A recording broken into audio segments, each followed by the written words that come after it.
Hi friends, అందరికీ నమస్కారం. ఈరోజు మన వీడియోలో ధనుస్సు రాశి వారి గురించి తెలుసుకుందాం. మార్చ్ 5వ తేదీన బుధవారం రోజున ఈ ధనుస్సు రాశి వారికి అయితే 100% మాత్రం జరగబోయేది ఇదే.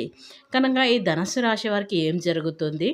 శ్రీ ఆదిశక్తి అమ్మవారి జ్యోతిష్యాలయం గురుజీ గణపతి గారు ఫోన్ ద్వారానే జ్యోతిష్యం చెప్పబడును. ప్రేమించిన వారు దూరం అవ్వటం, భార్యాభర్తల మధ్య గొడవలు, అత్తాకోడళ్ళ మధ్య మనస్పర్ధాలు, పెండ్లి కుదరకపోవడం, విద్య, ఉద్యోగం, వ్యాపారం, చెడు ప్రయోగ నివారణ మొదలగు ఎటువంటి సమస్యలకైనా పరిష్కారం చూపగలరు. స్త్రీ పురుషులకు ఎటువంటి సమస్యలున్నా నమ్మకంతో కాల్ చేయండి. వీరి ఫోన్ నెంబర్ వచ్చేసి 7989601691. మీకు ఎలాంటి పర్సనల్ సమస్యలు ఉన్నా సరే వెంటనే 24 గంటలు పరిష్కారం అయితే లభించును.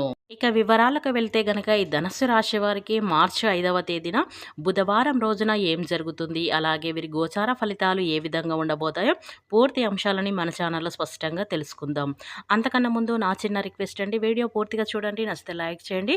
అలాగే మన ఛానల్ని కొత్తగా చూసినట్లయితే సబ్స్క్రైబ్ చేసుకోవడం మర్చిపోకండి. ధనస్సు రాశి అనేది రాశి చక్రంలో 9వ రాశి. మూలా నక్షత్రం 1, 2, 3, 4 పాదాలు, పూర్వషాఢ 1, 2, 3, 4 పాదాలు, ఉత్తరాషాఢ 1వ పాదంలో జన్మించిన వ్యక్తులని ధనస్సు రాశి వారిగా పరిగణిస్తూ ఉంటారు. ఈ రాశికి అధిపతి వచ్చి గురువు లేదా బృహస్పతి. ఇక ఈ రాశిలో జన్మించినటువంటి వారి యొక్క లక్షణాలు విషయానికి వస్తే కనుక వీరు చాలా మొండి పట్టుదల అధికంగా అయితే ఉంటుంది. వీరు దాన ధర్మాలు చేయడానికి కూడా ఎక్కువగా ఇష్టపడుతూ ఉంటారు. స్వంత నిర్ణయాలను కూడా తీసుకోవడానికి ఎక్కువగా ఇష్టపడుతూ ఉంటారు. స్వంతగా కష్టపడి స్వంత కాళ్ళపైన నిలబడి ఉండాలని అనుకుంటారు. ఒకరిపైన ఆధారపడకుండా కానీ ఇంకొకరి పైన ఆధారపడడం కానీ వీరికి అస్సలు నచ్చదు. అలాగే వీరు చాలా సున్నితమైనటువంటి వ్యక్తులు. ఆపదలో ఉండే వారిని ఆదుకుంటూ ఉంటారు.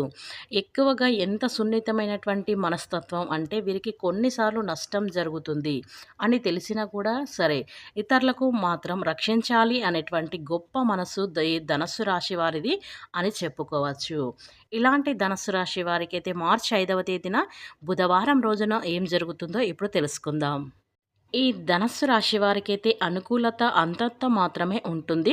శ్రమించిన ఫలితం ఉండదు. ఆలోచనలతో సతమతమవుతారు.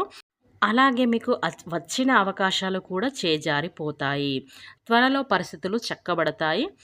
ఆప్తులతో కాలక్షేపం చేయండి. ఆదాయం పిరవలేదనిపిస్తుంది. ఖర్చులు తగ్గించుకుంటారు. ఒక సమాచారం ఉత్సాహపరుస్తుంది. సకాలంలో పూర్తి పనులైతే చేస్తారు. అలాగే పిల్లల చదువులపై దృష్టి పెడతారు. పత్రాల రెవెన్యూలలో ఏకాగ్రహత వహించకండి. కీలక విషయాల్లో అశ్రద్ధ తగ్గదు. ఒత్తిడి పెరగకుండా చూసుకోండి.